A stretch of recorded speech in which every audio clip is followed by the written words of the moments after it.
नमस्कार सुधी भक्तबिंद आमार धर्मकथा चैनेले आपनादेर सकलके जानाई स्वागत। परेर जन्मे कोन रूपे जन्म नेबेन ठीक हये जाय मृत्युर आगेई जानाच्छे गरुड़ पुराण। हिंदू धर्म पुनर्जन्मबादे विश्वासी। मृत्युर पर आत्मा आबार नतून जन्म नेय। परेर जन्मे कोन रूपे जन्म नेबेन ता मृत्युर आगेई ठीक हये जाय बोलेई जानाच्छे गरुड़ पुराण। हिंदू धर्म अनुसारे এই জন্মে আমরা যা কাজ করি তার উপর নির্ভর করে যে পরের জন্মে আমরা কোন রূপে জন্ম নেব। জন্ম মৃত্যু পরজন্ম ও মৃত্যুর পরের অবস্থা নিয়ে বিস্তারিত আলোচনা করা আছে গরুড় পুরাণে। নিজের বাহন গরুড় পাখির কাছে এ বিষয়ে সব প্রশ্নের উত্তর দিয়েছেন স্বয়ং শ্রী বিষ্ণু। গরুড় পুরাণ বলছে যে একজন মানুষ পরের জন্মে কোন রূপে আবার জন্মাবেন তা তার মৃত্যুর আগে নির্ধারিত হয়ে যায়। গীতার বাণী হিন্দুদের অন্যতম পবিত্র ধর্মগ্রন্থ গীতায় জন্ম ও মৃত্যু নিয়ে সুন্দর ব্যাখ্যা দিয়েছেন শ্রীকৃষ্ণ। তিনি বলেছেন যে জন্ম ও মৃত্যু হলো আমাদের জীবনের একটি চক্রাকার আবর্ত যার মধ্যে দিয়ে সবাইকেই যেতে হয়। সেই কারণে এই পৃথিবীতে যার জন্ম হয়েছে তার মৃত্যু হবেই। এই সত্য কখনোই বদলাবে না। গীতায় শ্রীকৃষ্ণ আরও বলেছেন যে মৃত্যুর পর এই দেহ নাশ হয়ে যায় কিন্তু আত্মার কখনো বিনাশ নেই। আত্মা অবিনশ্বর। ঠিক যেমন করে আমরা পুরনো কাপড় ছেড়ে নতুন কাপড় পরি ঠিক সেভাবেই আত্মা পুরনো দেহ ত্যাগ করে নতুন দেহে প্রবেশ করে। গরুড় পুরাণে ব্যাখ্যা বলছে যে গরুড় পুরাণে মোট 84 প্রজাতি প্রাণীর কথা বলা আছে, এর মধ্যে শ্রেষ্ঠ। গরুড় পুরাণে আরও বলা আছে আমাদের পরজন্ম আমাদের কর্মের উপরেই নির্ভর করে। এই জন্মে যেমন কাজ করব পরের জন্মে তেমনই জীবন পাব। গরুড় পুরাণ বলছে যে কোন কাজ করলে পরের জন্মে কী রূপে জন্মাতে হয়। 1. ধর্মের অবমাননা করলে। গরুড় পুরাণ জানাচ্ছে যে যারা ধর্মের অবমাননা করেন, যারা বেদ পুরাণের মতো ধর্মগ্রন্থগুলির অপমান করেন তাদের পরের জন্মে কুকুর হয়ে জন্মাতে হবে। ঈশ্বরকে না মানলে বা যারা নাস্তিক তাদেরও পরের জন্মে কুকুর হয়ে জন্মানোর নিদান রয়েছে গরুড় পুরাণে। 2 হচ্ছে বন্ধুর সঙ্গে বিশ্বাসঘাতকতা। যদি কেউ নিজের বন্ধুর সঙ্গে বিশ্বাসঘাতকতা করেন তবে পরের জন্মে এর শাস্তি তাকে পেতে হবে। বন্ধুত্ব হলো এই পৃথিবীর সবচেয়ে সুন্দর সম্পর্ক। যে ব্যক্তি জীবদ্দশায় বন্ধুর বিশ্বাস বজায় রাখতে পারে না তাকে পরের জন্মে শকুন হয়ে জন্মাতে হবে। বন্ধুর সঙ্গে শত্রুতা করে যারা পরের জন্মে শকুন হয়ে জন্মায় তারা নিজেদের কর্মফল ভোগ করবে। 3 হচ্ছে মানুষকে বোকা বানানো। কিছু কিছু মানুষ অত্যন্ত চালাক চতুর হন। নিজেদের বুদ্ধি ভালো কাজে না লাগিয়ে যদি কেউ অন্যকে বোকা বানায়, অন্যের সারল্যের সুযোগ নেয়, অন্যকে বোকা বানিয়ে নিজের কাজ করিয়ে নেয় তাহলে গরুড় পুরাণ অনুসারে পরের জন্মে পেঁচা হয়ে জন্মাতে হবে। 4. রুক্ষ ভাষার ব্যবহার। আমাদের সব সময় সবার সঙ্গে মিষ্টি ভাষায় কথা বলা উচিত। বলা হয়ে থাকে আমাদের মুখে স্বয়ং মা সরস্বতী বাস করেন, তাই সবসময় মুখের ভাষার মাধুর্য ধরে রাখা প্রয়োজন। যে ব্যক্তি অন্যের সঙ্গে খারাপ ভাষায় কথা বলেন তাকে পরের জন্মে ছাগল হয়ে জন্মাতে হয়। এবং গরুড় পুরাণ থেকে আমরা এটাও জানব যে কোন 5 কাজ করলে মৃত্যুর পরে নরকে এই সমস্ত শাস্তি পেতে হয়। গরুড় পুরাণ অনুসারে জীবদ্দশায় আমরা যেমন কাজ করি মৃত্যুর পর তেমনই ফল লাভ করি। এবার আমরা জেনে নেব যে বেঁচে থাকতে কোন কোন খারাপ কাজ করলে মৃত্যুর পর নরকে কি কি শাস্তির মুখে পড়তে হবে। হিন্দু ধর্মে অন্যতম গুরুত্বপূর্ণ পুরাণ হলো গরুড় পুরাণ। শাস্ত্র অনুসারে এই ব্রহ্মাণ্ডে 3টি লোক আছে। এই ত্রিলোক হলো স্বর্গ, মর্ত ও পাতাল। এই পৃথিবী বা মর্তলোকে যার জন্ম হয় তার মৃত্যু হবেই। মৃত্যুর পর জীবদেহটি বিনষ্ট হলেও আত্মা অবিনশ্বর। দেহ ত্যাগের পর আত্মা এই লোক থেকে অন্য লোকে গমন করে। গরুড় পুরাণ অনুসারে যে ব্যক্তি সারা জীবন ভালো কাজ করেন, ধর্মীয় কাজে মনোনিবেশ করেন, ধ্যান ধান করেন এবং অন্যকে সাহায্য করেন তিনি সারা জীবন প্রচুর পুণ্য অর্জন করেন। মৃত্যুর পর এমন ব্যক্তি স্বর্গে গমন করেন। অন্যদিকে যারা ভুল কাজ করেন, যাদের স্বভাব ও চিন্তাভাবনায় পাপ রয়েছে তারা মৃত্যুর পর যমরাজের নির্দেশে নরকে গমন করেন।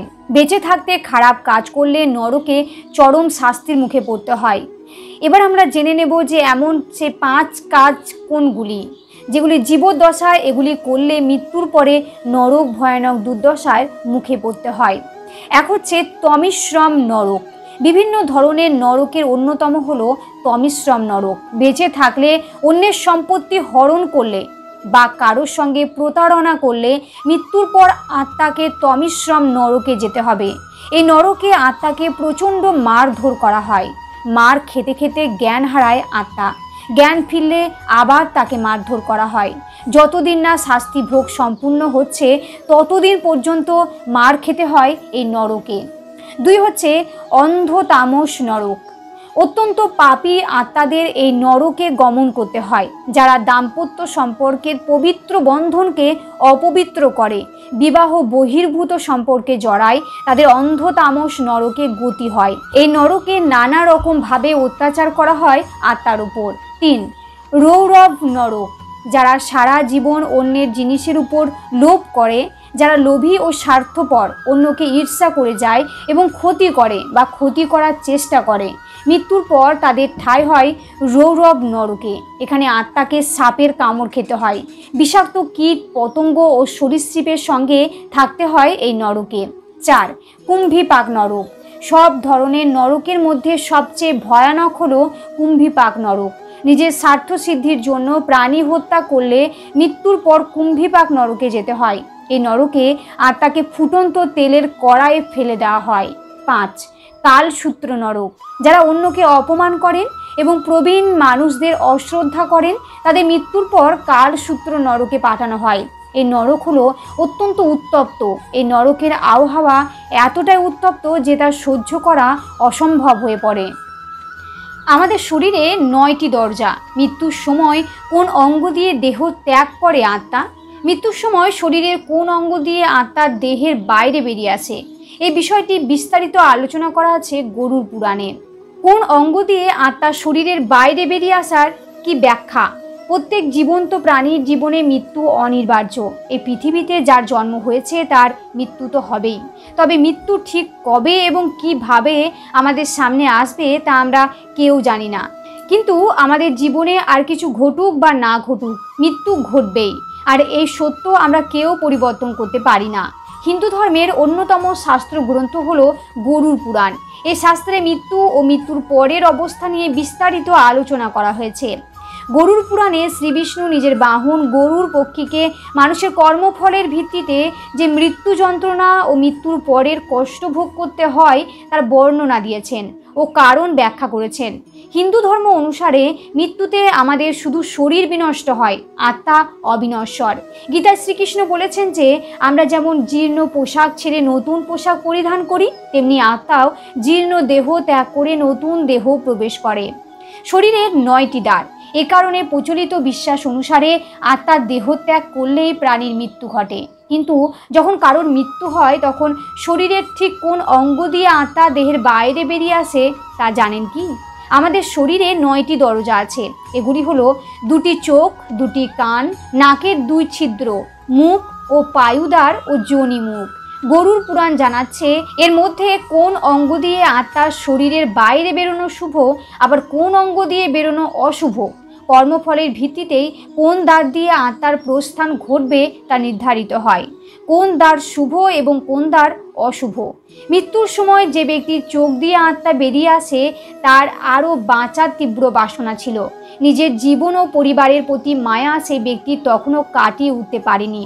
যে ব্যক্তি নিজের সারা জীবন শুধু অর্থ রোজগারের জন্য কাটায় আর কারোর জন্য কিছুই করে না, মৃত্যুর পর তার আত্মা পায়ুদ্বার বা যোনিমুখ দিয়ে নির্গত হয়। শরীরের এই অংশ দিয়ে আত্মার বেরোনো অশুভ বলে মনে করা হয়।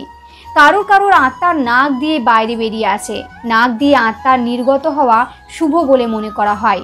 গরুড় পুরাণ অনুসারে যে ব্যক্তি নিজের যাবতীয় দায়িত্ব সঠিকভাবে পালন করেন তার আত্মা নাক দিয়ে নির্গত হয়। মুখ দিয়ে আত্মার বেরিয়ে আসাও শুভ বলে মনে করা হয়। যে ব্যক্তি জীবনে ধর্মের পথে চলেন তার আত্মা মুখ দিয়ে নির্গত হয়। এই ভিডিওটি এখানেই শেষ হলো। যদি আপনাদের ভালো লাগে তাহলে অবশ্যই একটা লাইক করবেন এবং কমেন্টে লিখবেন জয় শ্রী বিষ্ণু, এবং চ্যানেলে নতুন হয়ে থাকলে চ্যানেলটি সাবস্ক্রাইব করে পাশে থাকবেন। সকলেই ভালো থাকুন, সুস্থ থাকুন। নমস্কার।